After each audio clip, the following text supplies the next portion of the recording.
میں جو چوتھے خلیفہ تھے جن کا موضوع ہے آج ہمارا، حضرت علی المرتضیٰ رضی اللہ تعالیٰ عنہ، یہ آقا علیہ الصلوۃ والسلام کے کزن بھی تھے، چچا کے بیٹے تھے، اور آقا علیہ الصلوۃ والسلام ہی کی صحبت میں بچپن سے رہے، کیونکہ حضور کے چچا حضرت ابو طالب جو تھے وہ آقا علیہ الصلوۃ والسلام کی کفالت کرتے رہے، کیونکہ آقا علیہ الصلوۃ والسلام کے والد گرامی جو ہیں وہ تو حضور کی پیدائش سے 2 ماہ پہلے ان کا وصال ہو گیا تھا، اور آقا علیہ الصلوۃ والسلام ابھی چھوٹے تھے، 6 سال کے تھے تو والدہ کا انتقال ہو گیا تھا، ابھی 8 سال کے تھے تو دادا پرورش کرتے تھے حضرت عبد المطلب، ان کا وصال ہو گیا تھا، تو پھر ان کی کفالت کس نے کی؟ ان کے چچا حضرت ابو طالب نے۔ حضرت ابو طالب جو تھے وہ کثیر العیال تھے، ان کے بچے جو تھے وہ زیادہ تھے، تو کفالت کرتے رہے، لیکن جب آقا علیہ الصلوۃ والسلام اپنی پریکٹیکل لائف میں آئے، کمانے لگے، تو اس وقت حالات حضرت ابو طالب رضی اللہ تعالیٰ عنہ جو حضور کے چچا تھے، جو حضور کی کفالت کرتے رہے تھے، ان کے حالات فائنینشلی اچھے نہیں رہے، تو انہوں نے پھر حالات دیکھتے ہوئے آقا علیہ الصلوۃ والسلام نے جو حضرت علی تھے چھوٹے بیٹے، ان کو لے لیا اپنے چچا سے کہ میں ان کی کفالت کروں گا تاکہ آپ کا بوجھ تھوڑا ہلکا ہو جائے۔ تو حضرت علی نے، یعنی ان کی شان آپ دیکھیں کہ حضرت علی کی شان یہ ہے کہ انہوں نے کبھی زمانے جاہلیت میں، یعنی 2 شخصیات ایسی ہیں، حضرت ابوبکر صدیق اور حضرت علی المرتضیٰ رضی اللہ تعالیٰ عنہ، انہوں نے اسلام سے پہلے بھی نہ کبھی شراب پی تھی نہ کبھی شرک کیا تھا۔ تو ان سے کسی نے پوچھا، حضرت ابوبکر صدیق سے پوچھا، انہوں نے کہا میں تو بچپن سے حضور کا دوست تھا، تو جو حضور کی صحبت میں رہتا ہو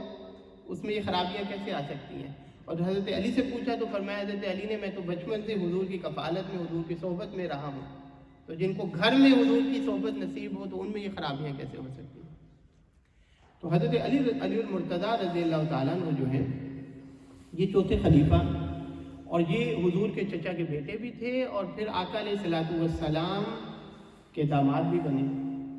حضرت جبرائیل علیہ السلام تشریف لائے آقا علیہ الصلوۃ والسلام کے پاس، اور آ کے کہا کہ حضور اللہ نے فرمایا ہے کہ میں نے آسمانوں پر علی اور آپ کی بیٹی فاطمہ ان کا نکاح کر دیا ہے، اور اس میں 70,000 فرشتوں نے بطور گواہ شرکت کی ہے، آپ بھی زمین پر اب ان کا نکاح کر دیں۔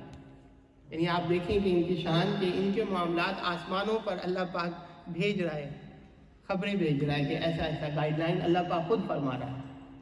اور فاتح خیبر تھے، اور حضور کو اتنی محبت تھی ان سے کہ حضور نے فرمایا علی مجھ سے ہے اور میں علی سے ہوں۔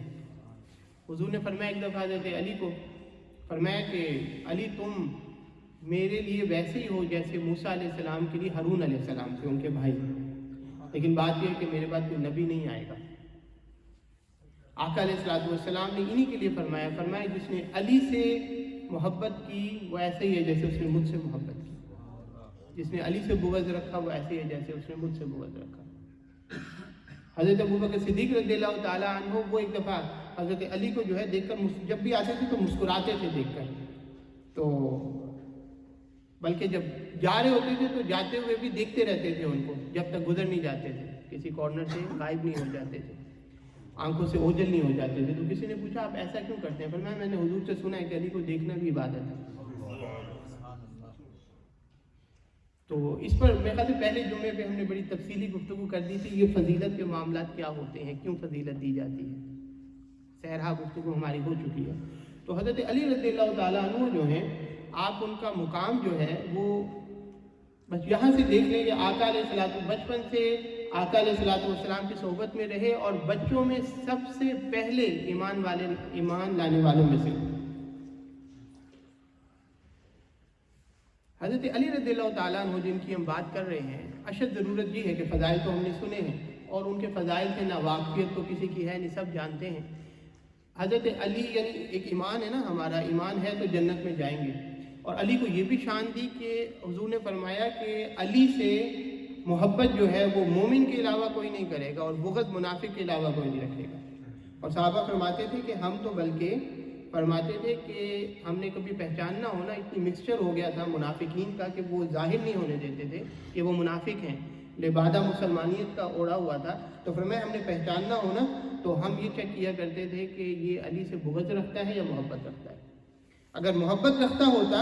تو ہم سمجھ جاتے یہ مومن ہے، اور اگر بغض رکھتا ہوتا تو ہم سمجھ جاتے یہ منافق ہے۔ لیکن اصل چیز یہ ہے کہ وہ کچھ ہمیں بتا کر گئے، ہمیں اس پہ عمل کرنا چاہیے جی۔ تو ان کے کچھ اقوال ہیں، میں وہ بیان کرتا ہوں، کوشش کریں گے ہم زندگی میں جتنا اتار سکیں اس پہ عمل کر سکیں۔ تو ان کے کچھ اقوال میں سے پہلا قول جو میں آپ کے سامنے رکھنا چاہتا ہوں، وہ فرمایا کرتے تھے عید کو عمومی طور پر ہمیں خوشی ہوتی ہے نا، عید کا خوشی کا سماں ہوتا ہے، تو حضرت علی فرمایا کرتے تھے، فرمایا کہ ہمارے لیے تو ہر وہ دن عید کا دن ہے جس دن اللہ کی نافرمانی نہ ہو۔ تو اس سے ہمیں کیا سبق ملتا ہے کہ ہمیں اپنی زندگیوں میں دن گزارتے ہوئے دھیان رکھنا چاہیے کہ ہمارا ہر دن عید کا دن ہو، جس طرف حضرت علی رضی اللہ تعالیٰ عنہ ہمیں جس طرف توجہ دلا کر دیں۔ پھر انہوں نے فرمایا کہ جو شخص یہ گمان رکھتا ہے، یہ بڑی پرابلم ہمارے ہاں، یہ جو اس قول میں بیان کر رہا ہوں جس طرف اشارہ کیا، فرمایا کہ جو شخص یہ گمان رکھتا ہے کہ وہ نیک اعمال کیے بغیر جنت میں چلا جائے گا تو وہ جھوٹی امید کا شکار ہے جی۔ نہیں، فرمایا کہ اعمال جو ہے نیک اعمال، اس کے بغیر یہ کچھ نہیں ہے کہ اعمال کرتے نہیں اور ہم یہ کہیں تو ہم نے جنت میں چلے جانا ہے، نہیں، نیک اعمال کیے جائیں تو اس کے ذریعے ہی جنت ملے گی۔ آقا علیہ الصلوۃ والسلام کی شفاعت بھی ہے، صحابہ کی محبت بھی ہے، آل بیت اطہار کے ساتھ عقیدت بھی ہے، لیکن وہ سب کچھ ہے، لیکن اعمال نہ ہوں تو وہ آخر میں چھڑوا تو لیں گے، لیکن اعمال اگر نہ ہوں تو پہلے بھی اپنی سزا بھی بھگتنی پڑے گی، یاد رکھیں۔ اور پھر انہوں نے تقویٰ کے لیے ایک سبق دیا ہمیں، فرمایا کرتے تھے، فرمایا کہ خرچ کیا کرو لیکن تشہیر نہ کیا کرو، خرچ کیا کرو لیکن تشہیر نہ کیا کرو، شو آف نہ کیا کرو۔ اور آگے فرمایا کہ خود کو اس لیے بلند نہ کرو کہ لوگ تمہیں پہچانیں۔ بعض اوقات ایسا ہوتا ہے نا کہ ہم چاہتے ہیں کہ لوگوں کو پتہ لگے کہ ہم نے سخاوت کیا، ہم نے اتنا دیا ہے، ہم نے یہ نیک کام کیا ہے، پتہ لگے۔ تو فرمایا کہ یہ نہ چاہو کہ لوگ تمہیں، اپنے آپ کو بلند کرنے کی کوشش نہ کرو کہ لوگ تمہیں پہچانیں، کوشش کرو کہ چھپے رہو اور خاموشی اختیار کرو، سلامتی پالو جی۔ تو تشہیر نہ کرو، خرچ ضرور کرو۔ امام شعراوی رحمۃ اللہ علیہ نے ایک بڑا پیارا واقعہ توکل اور قناعت پر اور تقویٰ پر دیتے ہوئے فرمایا کہ وہ ایک شخص تھا، تو وہ اللہ کی راہ میں دے رہا تھا کچھ، تو وہ فقیر سارے لائن میں لگے ہوئے تھے، کھانا کچھ دے رہا تھا، روٹی وغیرہ، تو لائن میں آ رہے تھے، وہ دے جا رہا تھا، تو ساتھ ان کو کہتا تھا کہ بھئی آپ دعا کریں، میں جس مقصد کے لیے یہ دے رہا ہوں تو یہ میرا کام ہے، اس وجہ سے میں یہ دے رہا ہوں، تو آپ سب دعا کریں اللہ پاک میرا کام کر دیں۔ تو وہ دیتا رہا، خیر معاملہ چلتا رہا، وہ فقیر دعا کرتے رہے۔ پھر جب وہ ختم ہو گیا تو دوسرے کی باری ہے، دوسرا ایک بندہ آیا، اس کا بھی کوئی کام تھا،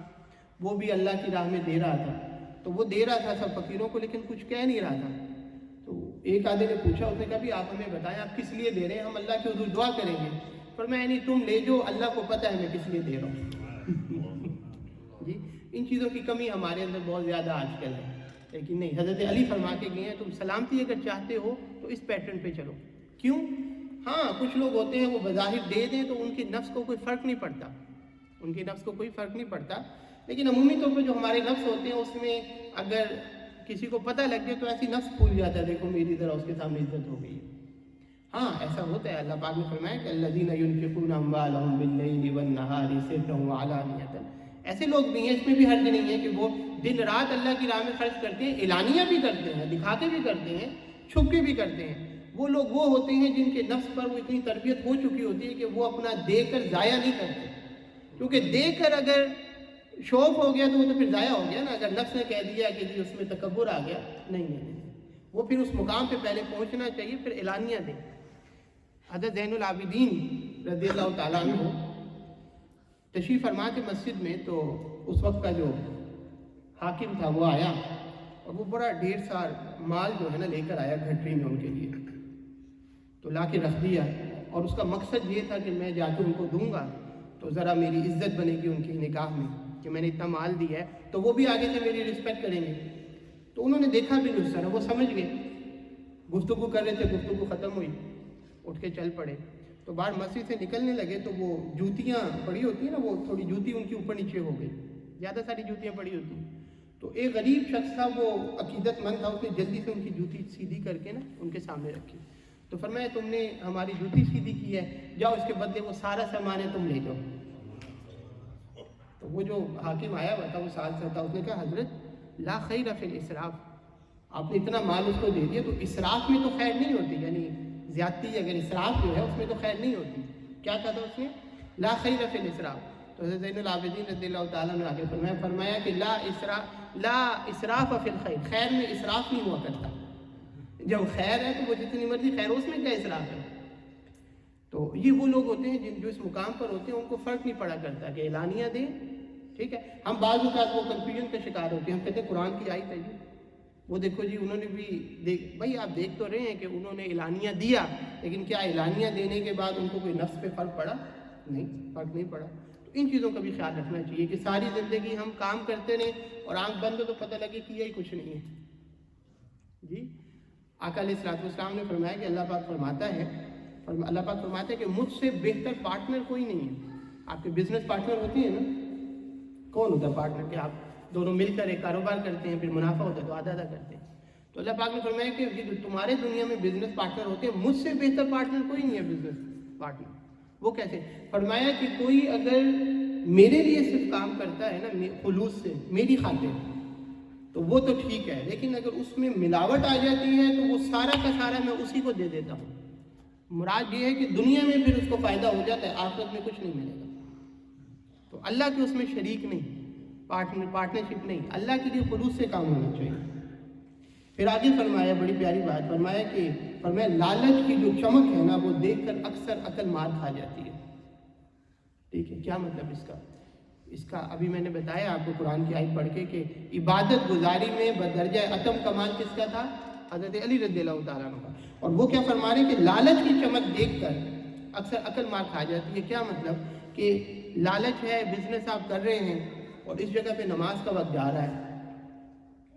ٹھیک ہے، نماز کا وقت جا رہا ہے تو نماز کو قربان کر دیں، کس وجہ سے؟ کہ ایک گاہک کھڑا ہوا ہے یا یہ گاہک نہ آ جائے،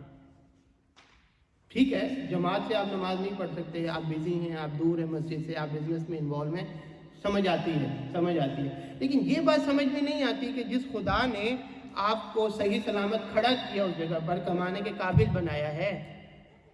وہ وقت گزر جائے اور آپ نماز بھی نہ پڑھ سکیں، وہ اس طرف اشارہ فرمایا۔ کیوں؟ کہ عقل ماری جاتی ہے جب لالچ، کیونکہ وہ لالچ ہی ہے نا۔ تو اپنی زندگیوں میں یہ اصول بنائیں کہ نماز نہ چھوڑیں کبھی۔ آپ اپنا کام کر رہے ہیں، ٹھیک ہے، ایک جینون ریزن سمجھ میں آتی ہے، یہ تو میں آپ کو بتا رہا ہوں نا، ویسے عام طور پر لوگ نہیں یہ ذکر کرتے بھی آپ بزنس میں، آپ دکان پہ، پتہ ہے 5 وقت دکان بند کر کے نہیں آ سکتے، بزنس سٹائل ہے، ہم آگاہی ہے ہمیں ہر چیز سے، سمجھ میں آتی ہے، لیکن یہ سمجھ میں نہیں آتی کہ آپ دکان پہ اتنے بزی ہو جائیں کہ دکان پہ مسلح بھی نہ رکھ سکیں، مسلح پہ کھڑے ہو کے نماز کا وقت جانے سے پہلے نماز پڑھ لیں، نہیں، یہ بات سمجھ میں نہیں آتی۔ تو ان چیزوں کا دھیان کیا جائے۔ اور پھر آخری بات بیان کرتا ہوں، ختم کرتا ہوں، اور فرمایا حضرت علی رضی اللہ تعالیٰ عنہ، سبحان اللہ، فرمایا اگر شراب کا ایک قطرہ کنویں میں گر جائے نا، یعنی ان کا تقویٰ دیکھیں آپ، اور پھر کوشش کریں، ہم اتنا تو نہیں لے سکتے لیکن کچھ نہ کچھ تو، فرمایا کہ اگر ایک شراب کا قطرہ کنویں میں گر جائے نا، کنواں دیکھیں، کنواں ہے، پانی ہے، ایک قطرہ گرا ہے، تو فرمایا اس کے بعد وہ اگر خشک ہو جائے اور اس کے اوپر مینارہ اگر بنا لیا جائے اذان دینے کے لیے، تو وہ کسی وقت میں ادھر قطرہ گرا تھا اور وہ پانی تو سارا خشک ہو گیا، اب تو مینارہ بن گیا، فرمایا اس مینارے پہ کھڑے ہو کے کبھی میں اذان نہ دوں۔ اور دوسری بات فرمایا کہ اگر کسی سمندر میں شراب کا قطرہ گر جائے، یعنی تقویٰ کا عالم دیکھیں، سمندر میں اگر شراب کا قطرہ گر جائے اور فرمایا اس کے بعد وہ خشک ہو جائے اور ادھر گھاس اگائے، تو وہ جو گھاس اگائی ہے نا، کبھی بھی فرمایا کہ میں اپنے جانوروں کو جا کے ادھر کھلاؤں گا ان کی گھاس، کہ میرے جانور، ایون میری جو جانور ہیں وہ جا کے، کیوں کہ وہ جو جانور ہیں وہ بکرے ہیں یا گائے ہے یا اونٹ ہے، وہ جا کر وہ کھائیں گے تو کل کو گوشت تو ہم نہیں کھانے نا ان کا، یعنی آپ ان کا دیکھیں، تقویٰ دیکھیں ان کا، کہ سمندر میں اگر قطرہ گر جائے اور سمندر خشک ہو جائے پھر گھاس اگائے، تو فرمایا کہ نہ، میں کبھی اپنے جانوروں کو بھی اجازت نہیں دوں گا کہ ادھر جا کے کرے جا کے اس گھاس کو کھائیں۔ تو یہ ان کا تقویٰ ہے۔ اللہ پاک جو ہم نے سنایا ہمیں اپنی زندگی میں اتارنے کی توفیق عطا فرمائے۔ وآخر دعوانا الحمدللہ۔